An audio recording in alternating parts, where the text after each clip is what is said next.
olmaz. Bağırdığınızdan rahmat. Biz 170 Hamza'nın çırpağanına 5 ay oldu. 4 günde internet arkalı uğurdu. Demek bizim kolumuzdan gelenler. 200 aşırı beni 202 milyon bu. Akçaday çoğunluktu. Evi sizlere mülktü. Ankeri bizge öttü yok. Maçlara geldi. Altlar geldi. Koylar geldi. Tekrar için magazin olup kaldı. Mülktü. Biber İTOG'un 11 milyon 779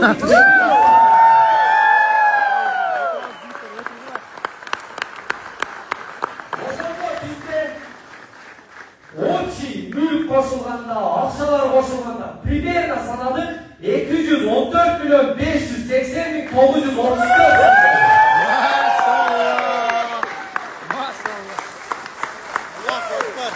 Geleceğinde 170 milyon son Hamza'ya bir yatırmam olsa o sonda Hamza'nın fonduna Hasan'la öde durman akça 44 milyon 580 bin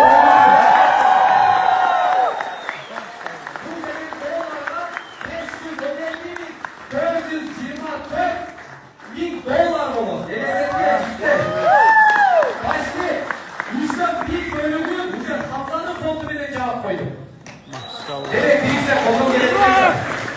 Her birinizde görsün dedik. Her birinizde yaratma. Bu bizim hazır bölüm durma sunma olsun. Каждый minut, каждый sekund emmak göz ola. Ben öyle Kırgızistan'da bunda rekordlu çoğunluğu olmam biz. Biz uşul yerden sürüp bu dergen su gelip içecektik. Rolda 13-12 gün daha içti. 1 milyon akça çoğunluğu emmak kaçı. O zaman haydi size söyleyeyim size.